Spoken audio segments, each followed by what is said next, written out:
Welcome to Time Played 3HR. I'm Lockie. I'm Louis, sorry. I'm tired. Oh my god. Anyway, this is a video game podcast in which we play a video game for 3 hours, and this week we had the pleasure of it being Overwatch, but it wasn't just that, because we got to play in a very special place. Belong. Should we talk about it? That's it. I got three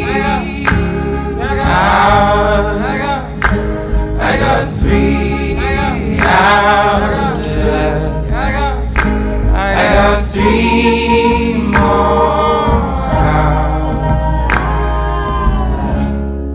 Good. I almost was waiting for the intro to roll in. Yeah.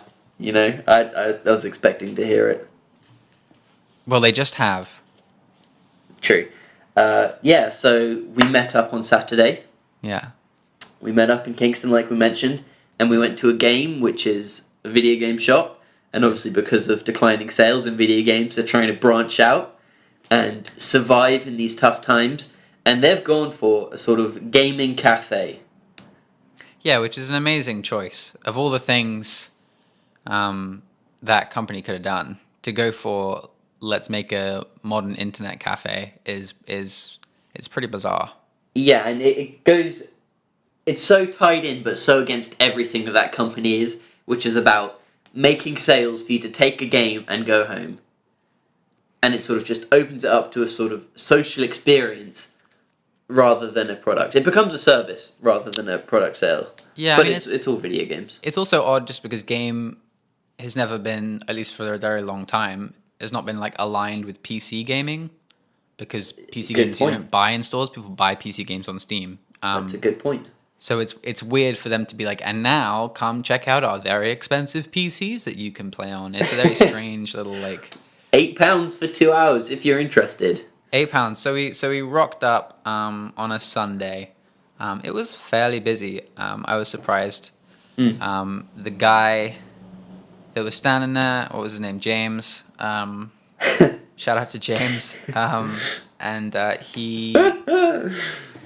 he was very chill. He wasn't wearing any attire, so I wasn't sure if he was the guy, but he was the guy. He was manning a computer at the entrance where you could sign in. It looked like it was all managed at that computer. Mm-hmm. And he was like, "Hey guys," when we walked up to him. Yep, and he was like, "Yeah." So we got how did he, we asked I don't know. You said how do we get in on this, or not that phrase, but something similar. So I was like, "So what's the deal with this? How does this work?" And he described it as a modern video game arcade, which is really not how I thought of it. No, I mean, an arcade suggests that you have a choice, which you totally do. You know what? I think it's fairly accurate. It might be accurate, but it's also not the to go same 180. thing. It's also not really what it is. You know, it's not the things that they have in South Korea it's not that. It's not an arcade. They don't call it an arcade. They just call them internet cafes? They're called PC bangs. Is that what they're called? Yeah. Okay, so that's clear. They've got a perfect name. Yeah. I think it might be pronounced slightly differently, like bang. Sure. But I'm pretty sure it's just spelled PC bang. Yeah. So the room itself, it takes games. And I think also, before we go into describing this experience, I think it's worth mentioning that I was going in expecting it to be awful for some reason, to be just a horrible, uncomfortable, kind of gross experience. Yeah, I don't think you can really see it any other way from the outside. I mean, it's called Belong. It's a video game place that is called Belong. I mean, that is incredibly problematic. It's as a starting so point. Lame. It's so lame. Yeah, so it takes games general aesthetic that it's had for years, which is black and purple, and then covers everything in black and purple. So it's very dark, black walls, some faux brick effect, which was nice, and lots of glowing PCs. You can see them. They have perspex, so you can see inside them. You can see them everywhere. How much did he say they cost, each of them? I think he said $2,000. Yeah, $2,000 each. You can play on our high-end computers here. They're about $2,000 each. Yeah, I mean, sit it wasn't yourself down. American, but yeah. And then, yeah, it was like it was like a lot of hardware that I didn't recognize, like names that I didn't know. The what do you call them? Like the accessories, the mouse and the keyboard and the all that stuff. They were all pretty big brands. Oh, really? Yeah. I guess I just don't know anything. But the brand of the PC itself, which shone through, obviously some sort of deal there they have with game. I hadn't heard of. Mm-hmm. It was like Republic of Gamers or something, but Something maybe equally it's huge, but I've never heard of it before. Yeah. But I don't think it's huge because I've never heard of it before. Yeah, the other weird thing that they do is for each of the games, I think there's only like 10 of these in the country at this point, maybe more, maybe less, I'm not quite sure. They assign like team names to each of these stores. So the one for Kingston was the Kingston Harriers, and it had planes as the like logo, the badge. You know what? I like the idea of giving each shop like an identity and trying to build a community around each shop because it makes sense. You know, it's a bit too expensive for it to be sort of a regular community activity, really. Mm-hmm. But I like the idea of it. It's just they went down, and we talked about this, like the most typical lame cliche I'm a gamer aspect. Well, so, I mean, sort of, but they also like. I mean, speaking specifically about the team names, what are Kingston Harriers like? What does that have to do with anything? That's much more like sports focused. You know, that's much more.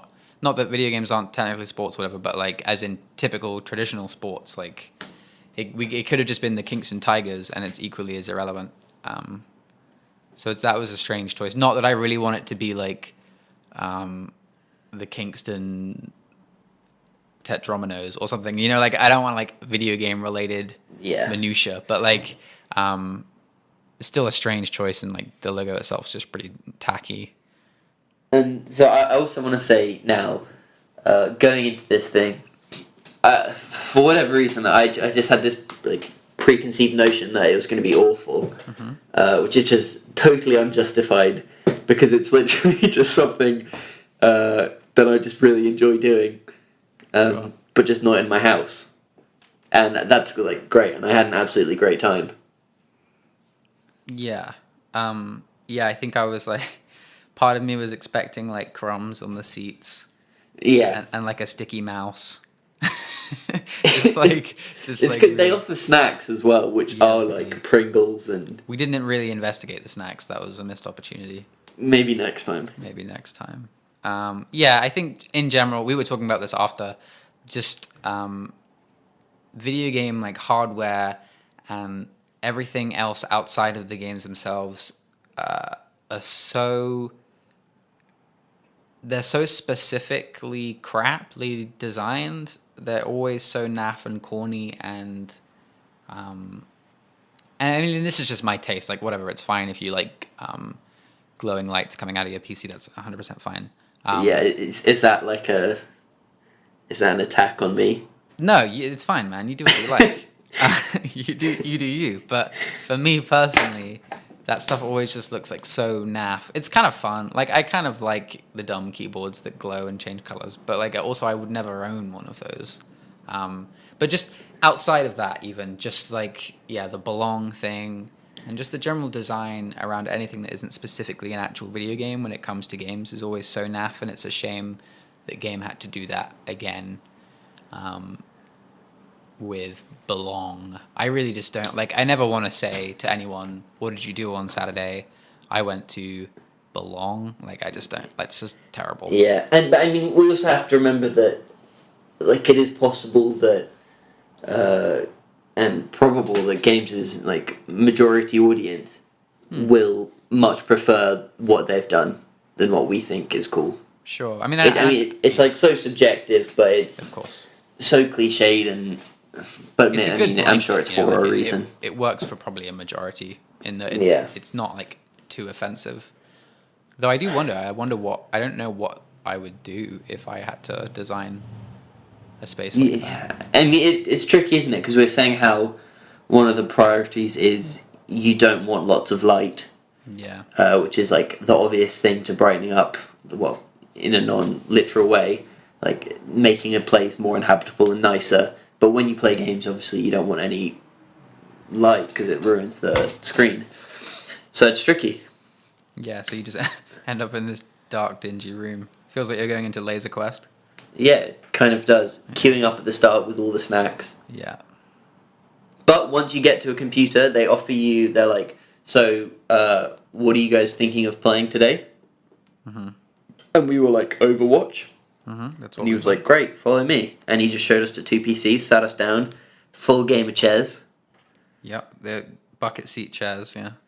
Yeah, the classic racing car ones. Yeah. But I just had a great time. I don't know why I wouldn't enjoy it because, Yeah. like I said, I like playing video games, but it was in a new environment, which is something I don't get to do very often, with a bigger monitor and... Mm-hmm. Yeah, I mean, I enjoyed that I was in a chair that was comfortable and that I got to play a video game that ran well next to my good friend, and I could we could just like easily talk, not over the phone or any bullshit. Despite the fact that they set you up on Discord, Yeah. which has like a second delay when you're right next to each other. Yeah, I mean, it makes sense if you've got like more than two people. Sure. Because then, like, obviously, you don't want to be shouting across the room and stuff. But yeah, for the two of us, we didn't need it. I also appreciated that you get your own. We were worried, so we went specifically on this weekend because it was a free Overwatch weekend, which is to get people to play Overwatch. They sometimes let people play it for free. So I thought, okay, well, we'll do it then. But it turns out that even though it requires like a login, you can still just play it for free. It didn't matter that we went that weekend. So they supply like logins, so you never have to buy any of the games, which seems obvious, but also great. Like for all things like Blizzard games, right? It's all account locked and stuff. Yeah, and I mean that's like an expense that you're just glad that they've covered, because they've got each computer has its own Steam account with all the main games, and then a Blizzard account with all the games purchased and just all the biggies. So you don't have to worry. But at the same time, they're like, do you want to use your own account or you can use our account, whatever you'd rather. Yeah, so you used yours and I just used the game. What was it? Game King 17 or something. Which I thought was hilarious because I didn't make the connection at the time that it was Game, the store, Kingston.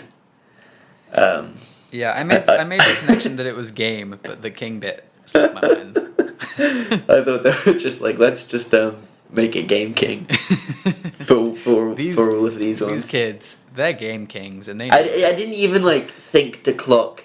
I didn't assume that it was it's for a king. I just never really entered my mind, like just the whole name. You didn't acknowledge that it was a word? Yeah, not really. I just thought that's funny, and I just took it at face value, lame. I think I just had that mindset going in that I was like, okay, lame, instantly lame. lame. But I'm playing a video game, so it's fun. But I enjoyed me running around as my on my Blizzard account in Overwatch, partnered up with Game King 17. Yeah. I really I guess we'll talk about Overwatch, but I really enjoyed having you next to me showing the game. Like because I'd never played Overwatch. Obviously, that's the whole point of the show, is that we play things maybe we haven't played for 3 hours, whatever. But so I'd never played Overwatch, and it was nice to just have you there to be like, what the hell is this? What does that do? How does that work? It's like a really nice experience that I guess is not something you get many times just in general, because games are such a solo experience anyway. But even like when you're on Skype or Discord or whatever, there's an obvious disconnect when you're both like playing something online. But like when you're just sitting next to each other, it's just like, hey, you just immediately point to something and be like, what the hell does that do? And that was like a really nice, like friendly, enjoyable way to experience a game for a first time. Yeah. And I mean, obviously, it's also very useful that I can see your perspective from these questions, and you're like, oh, okay, and I can literally point on the screen or point to your keyboard. Yep. And I just want to bring up as well the fact you were mentioning earlier that you didn't like all the gamer gear, gamer gear. But, and I quote you, you were loving that keyboard, the spacebar on that keyboard. Yeah, it's true. It's true. The spacebar I was know the it's size true, of man. 4 thumbs. It was Not- huge. It was like a 2 inch wide spacebar. Yeah, and when I say 4 thumbs, I don't mean vertically. I mean horizontally. It was like just the thickest spacebar I ever saw. It was huge. Yeah, and I'm not quite sure what the You were value loving it. is. You were like, I mean, it's really I don't think comfortable. I've ever I can't miss it. I don't think I've ever missed a spacebar in my life, so I don't know why you need to make it 4 times the width. Is it? No, it's not width. I guess it's height. I guess so. No, I don't know what it would be. Length? I would say, yeah, I mean, it's... People know. Yeah, sure. And anyway, the guy was like, so what game do you want to play? We said Overwatch. He sat us down, and we logged into Blizzard's Overwatch. We did. We played it. A new experience for you, a very, almost, you know, it's a game that goes through surges, like a lot of these online games, especially Blizzard games, I find, more than any other ones, where I will play them, like, religiously for a week or 2, or on release, or when a new expansion comes out, or whatever, and then they die away, and then you become tired of them. But I really enjoyed being able to relive that experience almost as if it was for the first time again, playing with you. Because, you know, once you've played a game for like however many... I've probably played like a couple hundred hours of Overwatch. At a guess, maybe like 150. Having then like... you there being like, oh, this is exciting, what does this do? It's nice to sort of regain back that first time playthrough experience as a quote-unquote experienced player. Yeah, that is cool. Did you find, like, actually playing it on the bigger monitor, or like I guess what I imagine was maybe a slightly like higher frame rate and stuff, did that make a difference at all? It's nice. It's like a luxury. Yeah. Yeah, it's one of those things that is objectively really nice and you adjust to very quickly. You know what I mean? Because I mean, we went through the stage when we were like 16 of saving up a bunch of money to get 27-inch iMacs. Yes. A bunch. Which were great, but you just adjust to the huge monitor size. Yeah. Very, very quickly. You do. But anyway, I don't want to hear about me. I want to hear about your opinions and experience with Overwatch. Oh gosh. Okay. And just approaching a Blizzard game, because for such like a huge the nerd that you are. No, I'm playing, but someone who plays a lot of games. But you know, not a big PC gamer. Not a lot of Blizzard experience. Yeah, so my experience with... I don't think I've ever played a Blizzard game for much longer than... I mean, I played Hearthstone, but I did not play 3 hours of Hearthstone, let's be honest. Yeah, so this was like one of my first Blizzard games. Which is crazy. And I mean, I liked Overwatch. I had some like reservations before I went in. I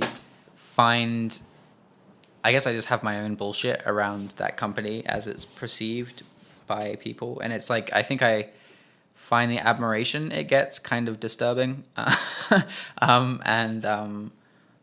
and just they just continually make video games that on the face of it don't interest me. Their aesthetic style and the genres that they touch just tend to not be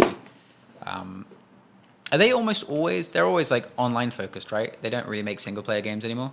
No, not since the old Warcraft games. Yeah. So I mean, that's probably the biggest reason, to be honest. It's just like I'm not a huge like competitive player. But I mean, like Diablo is That's largely considered a single player game, That's true. which you can just play multiplayer.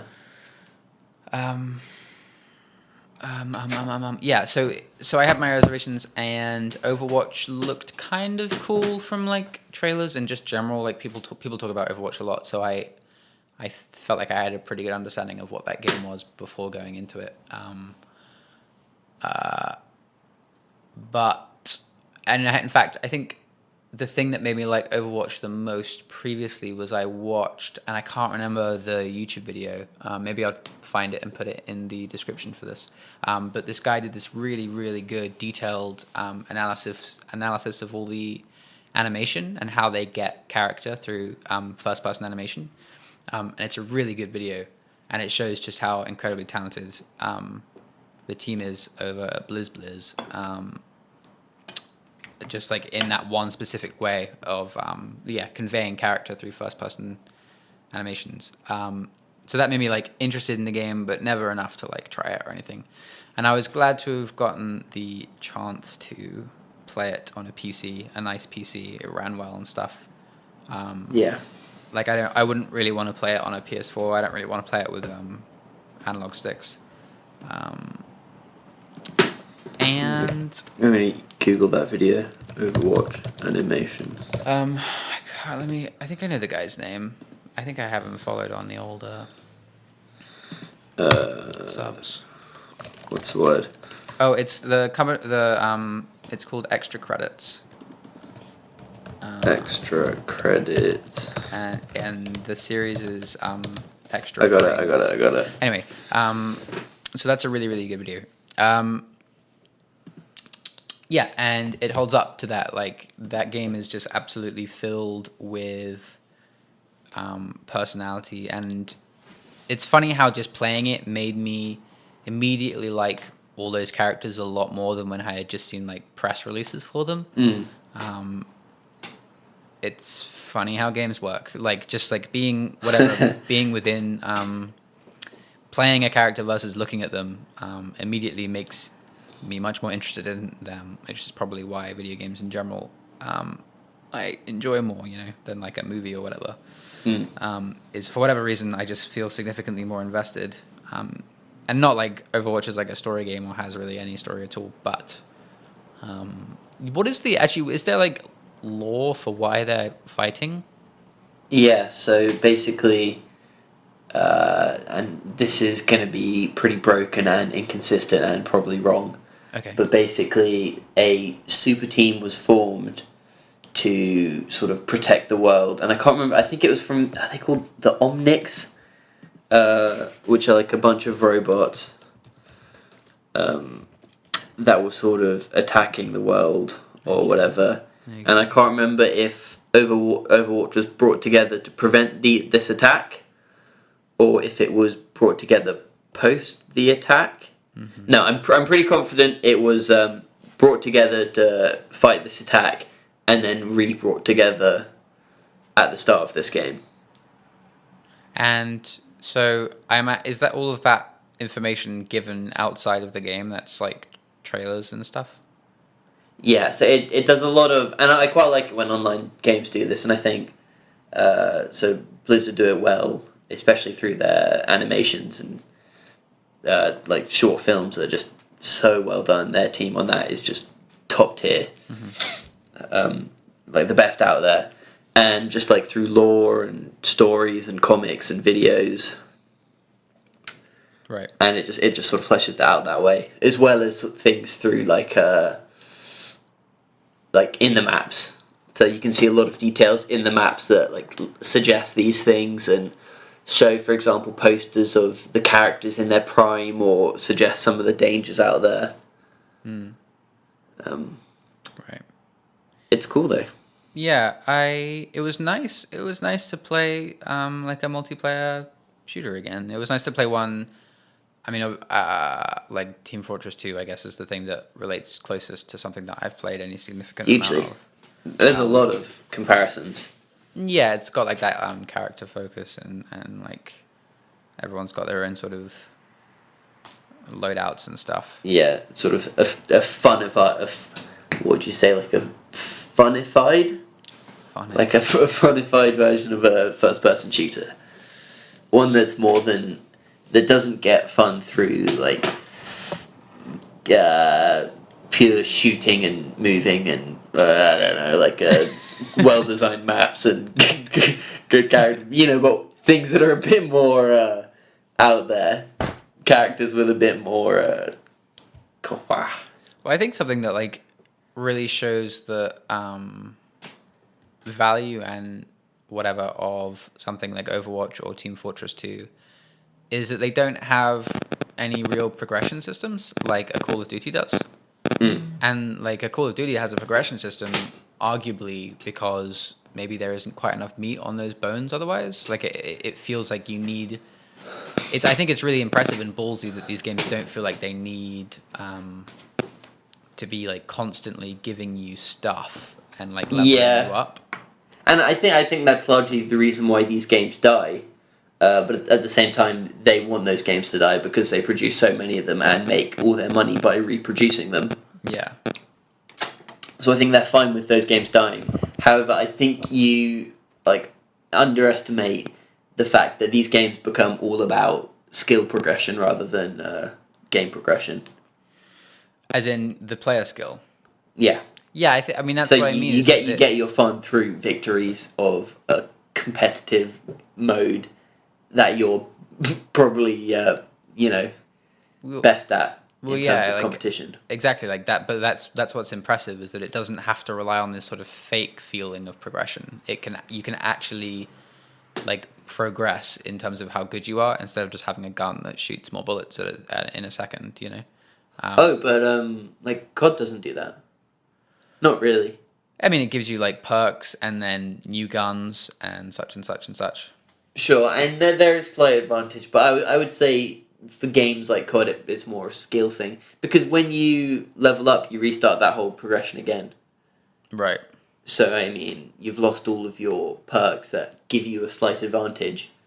But I think for that, it's just people enjoy winning. Yeah, sure. Whereas Overwatch is much more sort of creative in its play styles and just design in general. A lot more variation. I think that's what it comes down to, variation. Yeah, I think it's a lot easier to see. It's a lot easier to see all the insane smart design decisions that is going on in Overwatch compared to Call of Duty. Not that there isn't great design in both, but the design in Overwatch, I guess to a point, has to be quite transparent because you need to learn how to take advantage of like a player's skill set or a character's skill set to beat someone else. Whereas in Call of Duty, everything's a bit more flat. Yeah. Should probably stop. You're on a much more level. Comparing these two at this point, it's nice to like be able to recognize all these very intelligent like balancing decisions. I was saying to you when we were playing, like it's amazing. All these maps are like good.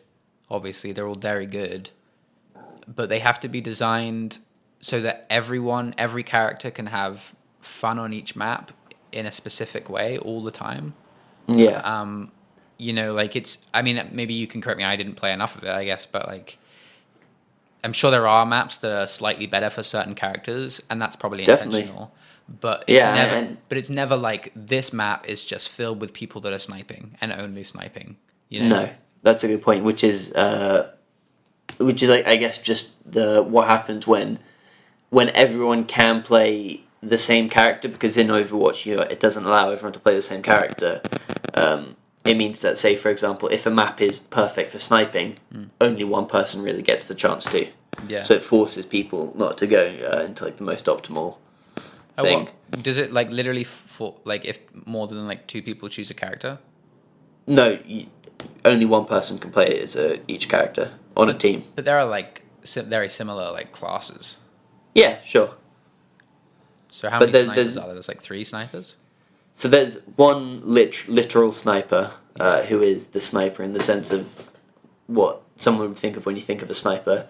There's someone who has a bow and arrow, Yeah. which is like a long ranged single target shot, but it's different. And then there's a sniper who's also heals.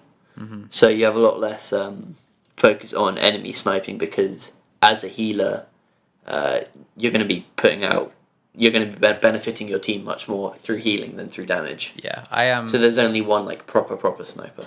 Yeah, I played as the healing sniper, not for very long, but like that's an example of just like really cool character build design. It's like a really smart, interesting idea of being a sniper, but your main goal is to heal people. Because like usually healers are people that like stick right next to other people. Yeah, So and it's really cool. it's It's a super really easy smart as well normally. Yeah. As a healer, your role is normally to point and click. Yeah. Whereas, it also gives some sort of responsibilities to your teammates. So it's almost impossible to heal like a tracer who's very small, very, very quick, running around in the distance. But like you have fat tanks who slowly trudge around and are huge targets. Yeah. So there's like some interesting healing dynamics there. Yeah. I mean, all the healers in general, to me, immediately felt more interesting than like the medic in TF2. Yeah. The medic in TF2. For sure. I mean, TF2 came out a long time ago, and obviously Overwatch was very inspired by it, so it makes sense that a lot of those elements are massively improved upon. But like, yeah, the medic in TF2 is just kind of like pretty standard guy, just runs around behind people, sort of piping them with health. Yeah, and Overwatch does have a sort of exactly similar character in Mercy. Right. Which is, you basically spammed Pharrah, who's a flying girl with rockets. Yes. She seemed to me to be a easy starting point. Like, just like everything she did, I understood and had done before in some other game. It was a nice combination of those things, a nice interesting combination of them, but they were all recognizable like moves and abilities, which I liked. Yeah, and she has like a classic cheese combo with Mercy, who is essentially Medic from TF2, except you can fly, you can hover and slowly fall and shift to get close to someone. So the classic combo that we did, and was fun, you'd like fly up, I'd just float around with you in the sky. And like empower your shots and heal you when you took damage. Yeah, it was nice to not be dying for that brief moment. Yeah, absolutely. And yeah, it's one of those games that has different characters, and as a new player, not knowing what their stuff does can be a bit tricky. Yeah, Pharrah was definitely the character I enjoyed the most and played the most by a significant portion. I liked, what's the name of that ice lady that you play as sometimes? May. I don't like her design very much, but I like, she seems like pretty... Really? What's not to like?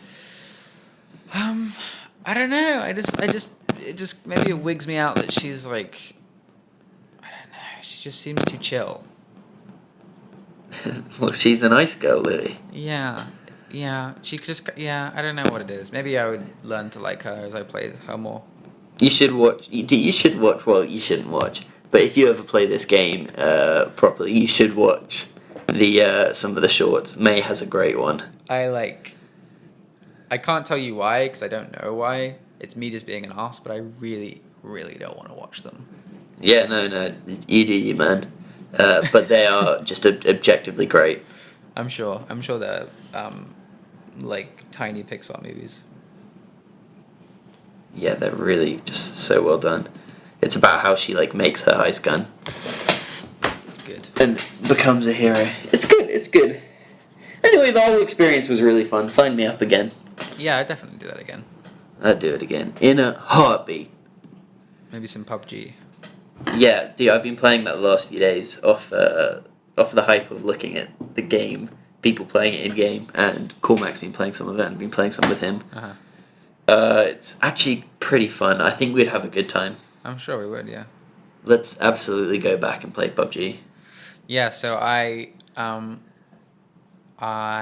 looked at the price of PCs Yeah. I interneted how much it would cost me to own a PC. Yeah. And I failed to find anything that I felt comfortable purchasing. Fair. Well, what sort of price were you looking at? Well, I don't feel like I could really get anything worth a damn. Like, it has to be like over 500 quid, right? Yeah. Yeah. It's got to be somewhere. It's got to be somewhere between 500 and 1,000. And like, when you get over 500 pounds, that's a very, very significant investment. It's a big purchase. That I could use that money for so many other things. Like when it's like under 500, when it's like a Switch, right? Switch like 250 quid. Or how 280, I think. 280, yeah. That's for that game. Like I can kind of almost pretend that I didn't spend that money, but like when it's like, yeah, for me when it's 700. Yeah, that's like bit it's bigger. huge. Like Bit more real. holidays and many other things can go for that. Yeah, especially when you got outgoing money. Yeah, I mean also, I also don't really want like a PC. I don't want more shit in my flat. Yeah.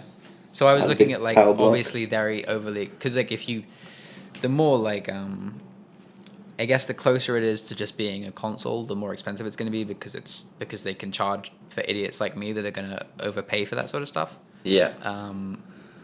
So like I was looking at stuff that's like sort of marketed as like PC consoles, and I can't tell like off the bat how powerful it is compared to something else. But like they're all like 700 up, I think. And it's just like yeah, and they're probably like. I mean, they do the job. Yeah, I guess For sure. Maybe we should try and get like a crazy sponsorship. We'll promise them that in like a year this podcast will be huge, That's how this works, yeah. and then They go on promises. oh, well, I mean, obviously we just have to convince them. With the promises, you mean? No, obviously with high quality content and trust. So I think what they do is they look at how many people listened the week before you contacted them, and then they say yes or no based on No, sure, but that's why we give them like an introductory deal where we'll be like, oh, and we'll just stick with you for ages at like a really low rate if you in advance take the risk on us being successful in the future.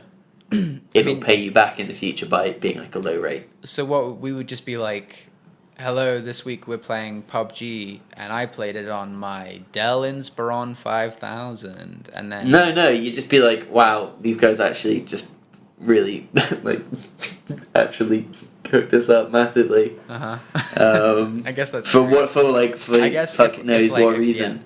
If a company Because- gave me a really nice PC, I wouldn't have to like fake how much I appreciated them or their Yeah, exactly. stuff. And then we'll be like, these guys were really nice. They just gave me a free PC, so yeah, it'd be sick. yeah. So That's so, what we yeah. have to do. Or just give us money, which we can then use to buy you a PC and maybe me a microphone.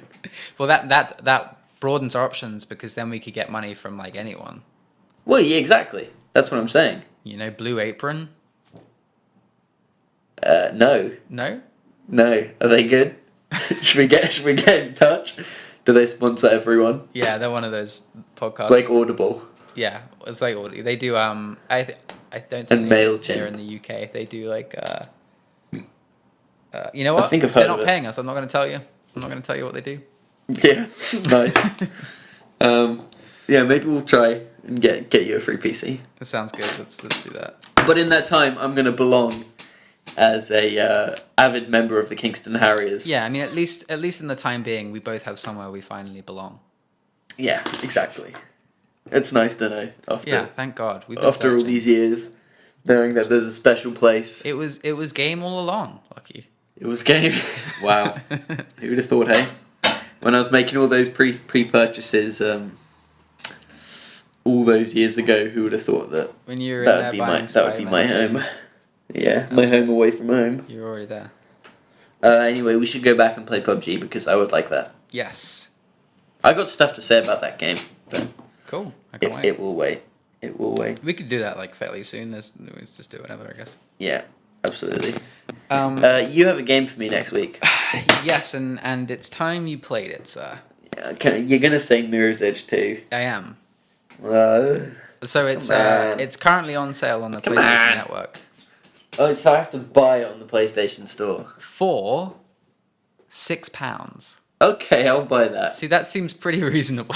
That's like Mirror's Edge Kex shelf. Yeah, value. that's like you should buy that at that point. Let's have a look on eBay first. Okay, I mean I doubt it. Mirror's Edge 2. It's Catalyst. It's not 2. Catalyst PS4. Maybe I will buy that, Louis. I mean, you have to play it next week, so Like everything in my Steam wish list is like half price as well. oh, So Black I might Friday. actually, yeah. Yeah, man. Wow. Actually, here to be fair, they're selling pretty cheap on eBay, like £7. Yeah, but this is £6 and you get it right now. True. But you don't get True. a physical copy that you can sell for 50p back to Kex. That's also true. So, you know, it's really on you. Not much I'm losing out on there. Yeah, so next week, it sounds like you've confirmed you are playing Mirror's Edge Catalyst finally. Can't wait. I will also replay some of it because I need to refresh my brain on it. But that should be good. I'm looking forward to it. Yeah. Yeah, man. Yeah. Okay. Come on now. I'll do that. Thank you. I'll do that. Wonderful. All right. Should we get out of Great. here? Let's get out of here. All right. Let's get out of town. This podcast goes up every single Sunday on SoundCloud and iTunes and some of the other ones that you're thinking of in your head. YouTube. It's all on YouTube now. Yeah, is this now a thing where it's just going to be consistent? Yeah, it's just all on YouTube. Well done, my friend. From episode 13 onwards, 13 to 28 is all on YouTube. Yeah, you can just took look for forever. Time Played 3HR on YouTube and it should come up. Yeah. Cool, man. Thanks for chatting. Thanks for belonging. Yeah, man. Good stuff. I look forward to next week, Yes. where we will be talking about Mirror's Edge, Catalyst, Yes. and hopefully Blue Apron. Yes. Yes. And Origin PCs. Yeah, sure. Cool. Cool. Cheers then. Bye. Oh.